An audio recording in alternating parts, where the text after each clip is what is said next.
Good morning, Algebra 2.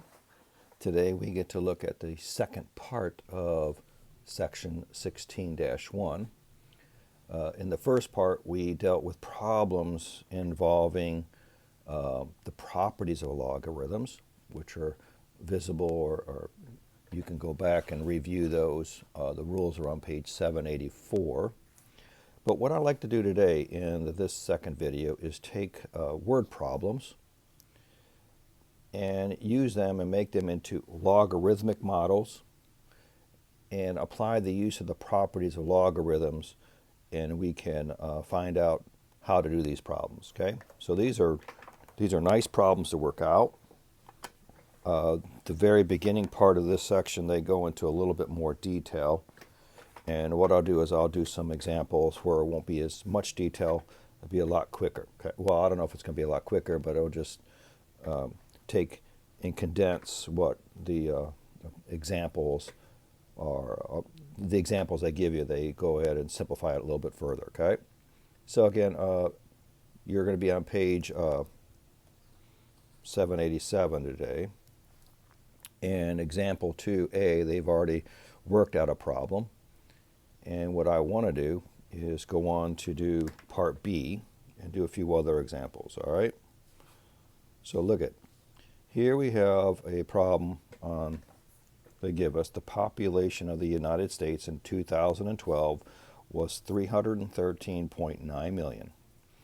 If the population increases exponentially at an average rate of 1% each year, how long will it take for the population to double?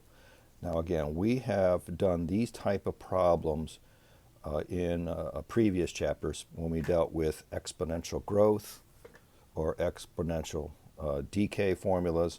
So this is a good example of an exponential, okay? Exponential growth, but we're going to use it as logarithms. Remember now, exponential, if we take the inverse of the exponential, we get a logarithm. That's why we can use this type. So some of this stuff is going to bring back some thoughts about a previous chapter. I think it was chapter 14. All right, the first thing we got to do is they're using this exponential growth model. Okay, we got that in a previous chapter, and what we need to do is from here is take a moment and look at what is given and how do we apply it. So again, explain B, this P-OT, that means that is the original, in this case the original population of 2012, 313.9, but we'll just put it in here instead of million. Then we know that in the second part of the question, how long, in other words, its time is going to take, will the population double? So if we take the P here is your final, okay? So if you go 2 times the original, we should get 627.8. Now you take that information, well, once again, we're just applying this rule here. Once again, R is your rate, and it's got to be converted to a decimal. So 1% is like saying 1 divided by 100, or 1/100th. Okay, so there is our inverse model. Take that, they took that information and they plugged all that stuff in there. Okay, I'll let you guys look at that. I'll probably just show an example in a minute. You guys can see this and you can write it down. And all that work, you see it? All that work is to find out that by the year 2087, we will have doubled, based upon that formula, we will have doubled from 2012. Okay, so go ahead and stop your video and plug that in. And I'm going to let you guys study that, okay? All right, after you write that down, go ahead and unpause, and we can take that same problem, okay, and we could almost shorten it, okay? They want a little bit more detail because they're applying all the properties, okay? So again, here's what I want to do. I want to do the year turn, number 6, all right?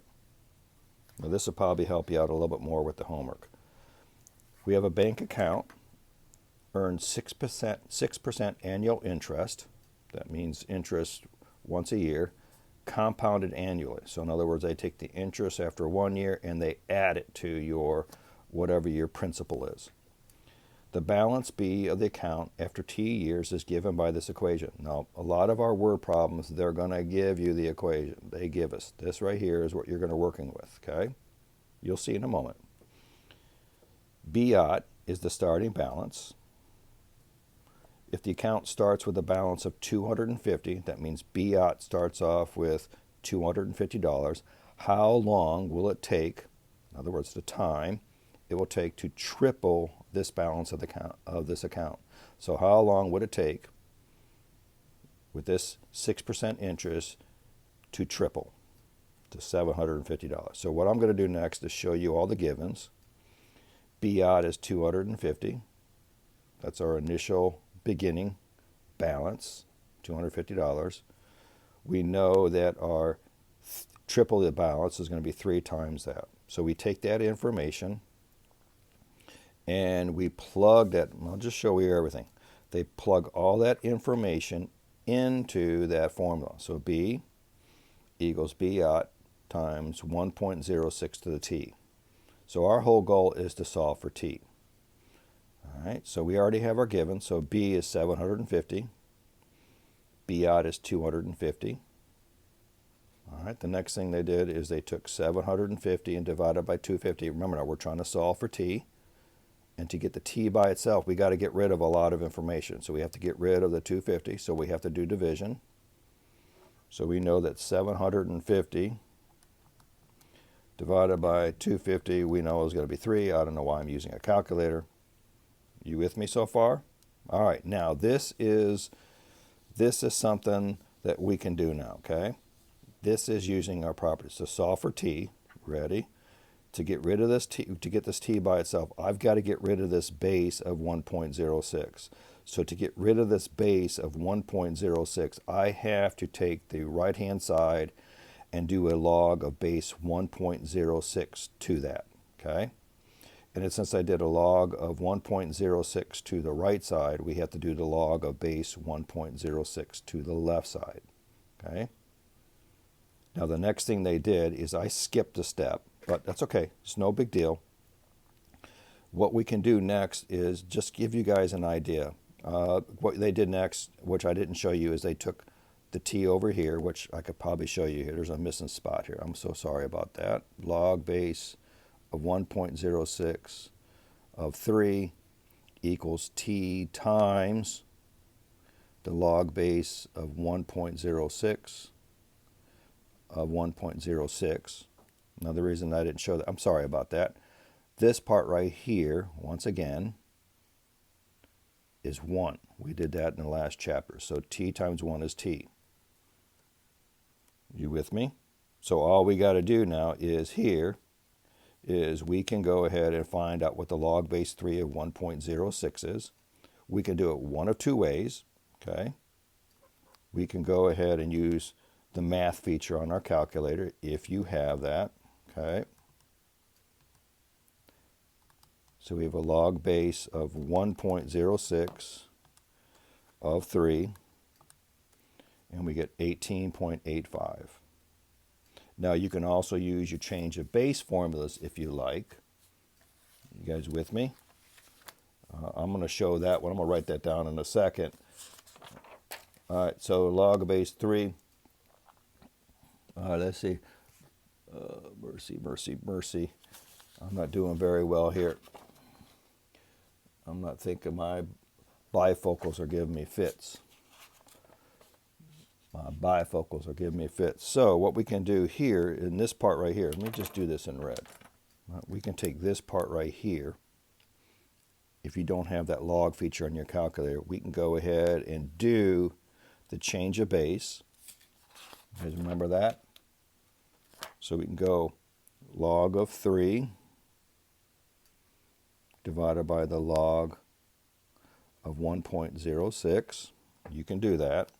So log of 3 divided by the log of 1.06, and you'll get 18.85. So it's going to take a little close to 19 years for this $250 you invested in your bank to reach $750. All right? That is what we are doing in this section. Let me do one more, and I'm going to do one of the problems from the homework assignments, or actually one of the evens. So what I want to do is look at page 791, and I'm going to do question number 10, start to finish. Again, we got to read it. I didn't highlight that. Again, don't remember, word problems, don't let them confuse you. Don't let them scare you, okay? All word problems is using what the section's all about. All right? This is an application of what we can use. So this one deals with astronomy. So if you follow this one, you'll have no problem doing one of your homeworks, okay? The difference between the apparent magnitude, in other words, that's the brightness, M, of a star, and its absolute magnitude, M, is given by the formula of m minus m equals 5 log of d divided by 10. Now again, this is a little bit high end, but I don't think we'll have any problems. So we're dealing with this formula and our information. Now again, you can thank the physicists and the mathematicians for figuring out this formula. Again, this is a real world experience. Again, this is a formula that they developed to deal with the brightness of stars. So let's just tackle it. I did it on a separate sheet of paper. All right, so setting it up, there's our formula. We have the lowercase m is to be 5.0. The uppercase m is negative 0.4. And we want to figure out, in this case, from the problem, find the distance. Okay? Our goal is to find this. Find d. Okay? So setting the problem up, all I did is I just been doing this since my college days, set it up. 5 minus negative 0.04, 5 times the log of d divided by 10. Simplified. We know that 5 take away a negative 0.4 is 5.4. All right. Now the next part is all algebra. Okay, well all we did is we plugged our information in. We want to find out what d is. So the next is all algebra. Okay, so the next thing we want to do, you're probably ahead of me, is divide both sides by 5. So if I take 5.4 and divide it by 5, we get 1.08. All right, remember now we're solving for d. So the next thing we're going to do, okay, is we've got to take this part right here and simplify it. And if you look at it, this is a division of a logarithm, so we can split it up into a subtraction. You guys with me? Now the next part is anytime you see in math problems, you see the log here, that's telling you automatically that this is a base 10. So if any of your homework problems show just log, doesn't have a base, that means it's a base 10. And if you look at this part right here, this is log base 10 of 10, and guess what that becomes? You're right, that becomes 1. Then we add a 1 to both sides. You all with me? Don't move your paper too much. All right, the next thing we got to do is we got to get rid of this log here. Okay, and to get rid of that log, we raise it to the 10 power. Okay, so log is a base of 10. So to get rid of this log, I have to raise this size to a base of 10. So I do the same thing over here. So to get rid of this log here, I have to raise it to the power of 10. And there's your d. And then, using your calculator, we know that 10 raised to the 2.08 is 120.23. And it's in parsecs. Now, I'm not familiar with parsecs because we didn't really get into stuff like that when I was in college. Okay, so that's the distance, parsecs. So that is section 16-1, using word problems. All right, guys, great job. Catch you later.